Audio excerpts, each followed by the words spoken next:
Hi, Mom. I'm fine. The title was intentional. But if it's hard to read, that's the point.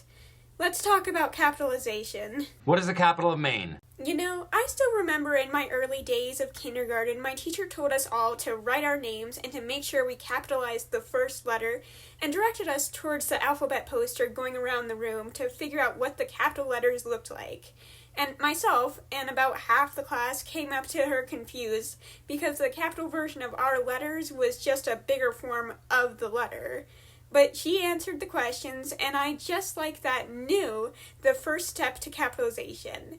And then a few years later, I tried writing on a computer for the first time, and it just automatically capitalized whatever letter I put after a period. It's so easy, so basic. So I don't understand how I came across so much writing without any capitalization. Sometimes I realize it's a stylistic choice. You seriously have to fight most writing programs not to end up with any capital letters. But it's also not a stylistic choice because bad grammar is not a stylistic choice. It's just confusing. Now, for those of you wanting to update your style or who just want to dive deeper into the rules of capitalization, here are the basics. Avatar will always win out over Korra. Don't get me wrong, I like Korra, but Avatar is Avatar. With that said, Korra does work better for what I want to highlight here, which is what to and not to capitalize in a title. Avatar doesn't do that. Every word is capitalized, and I couldn't pick most modern movies because they're just one word and do not show off the points I need to make. Alright, so do's and don'ts to capitalizing titles. Always capitalize them. No, you may not italicize them. That applies to different things. At best, it will be confusing. At worst, it will be disrespectful. But it's not as easy as just capitalizing the whole title. Always capitalize the first and last words of a title, as well as the major words. Those are nouns, pronouns, adjectives, verbs, and adverbs, which are their own video to dive deeper to later on. A good rule of thumb is the 3 letters or less. If it's like the, if, of, you typically leave it lowercase in a title. And this is where Avatar trips me up. If it were Avatar: The Last Airbender, the would be lowercase. But because it has a colon after Avatar, the gets capitalized. You can have fun with your title and grammar, just capitalize it. And maybe make it more than one word. But again, a topic for another video. Moving on. Alright, quick breakdown on when to capitalize when using the most common grammar you will use. Capitalize after a period. You want to capitalize at the beginning of things, the beginning of a title, the beginning of a paragraph, and the beginning of a sentence. It shows a clear start that will help people notice the period and know a different sentence has started. And this includes exclamation points and question marks because they also end at the sentence. Don't capitalize after a comma because it's not starting a new sentence. It's adding to it. The same with colons, semicolons, and em dashes because they may indicate when a new sentence will start, but unless that period is there, a new sentence has not started. When it comes to parentheses or ellipses, these have more freedom than commas and their friends because you could put a whole sentence in or after them. If you put a whole sentence in parentheses, even if it's breaking up another sentence, capitalize it. The same with ellipses, with the caveat that if you start a new sentence after the ellipses, you also need a space. If it's not a new sentence, no space. And if you have any more questions, you can watch this video for some more grammar tips. And on with this video.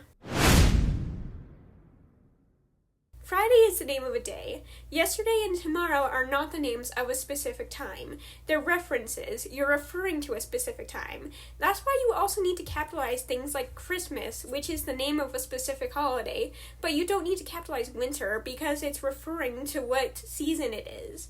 And this will be pivotal if you're like me and create your own calendars. I made up months and different weekdays and capitalized them, and hopefully that will make it easier for people to realize they are weekdays and months.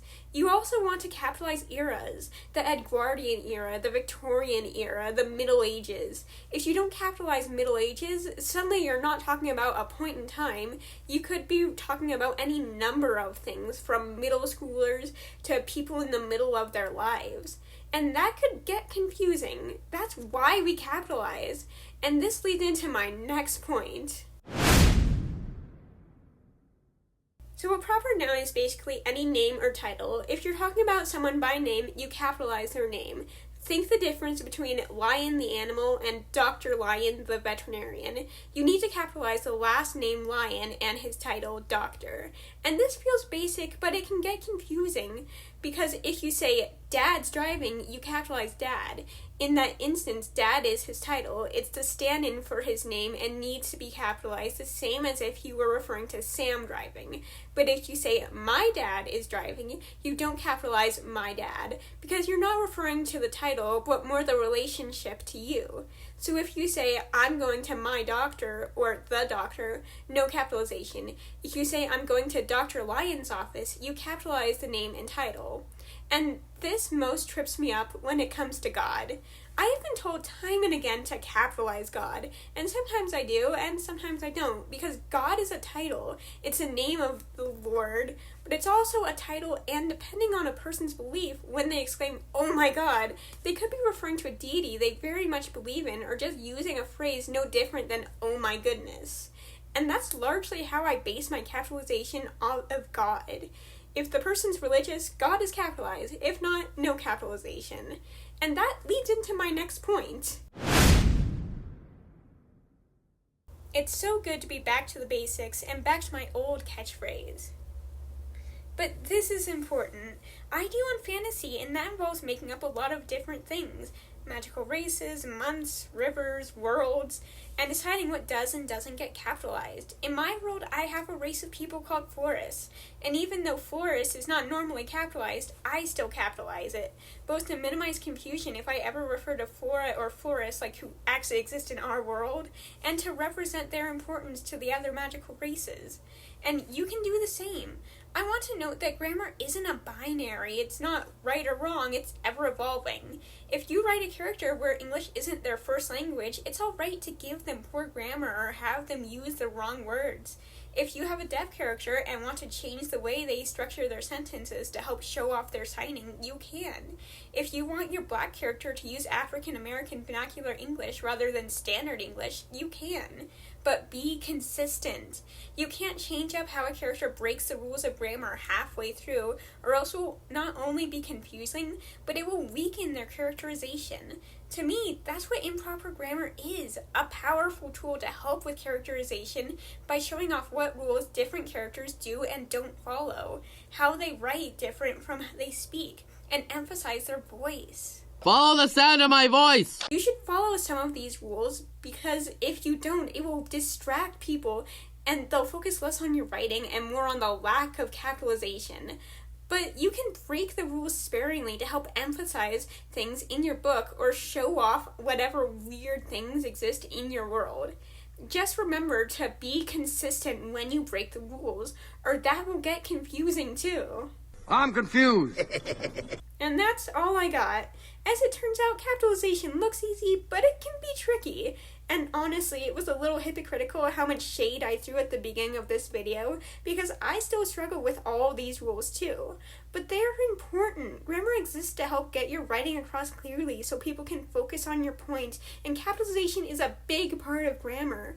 You need to know the rules so when you break them, it packs a punch, and when you follow them, people can focus more on your writing. And you also have to remember that capitalization is a rare form of silent grammar.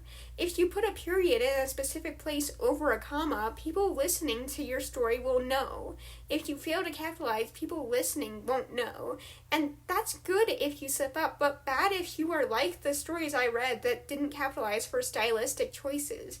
If you want the style of your writing to pack a punch, put it in your prose. Follow the rules when it comes to grammar, and when in doubt, just do what my kindergarten teacher did and refer to the poster.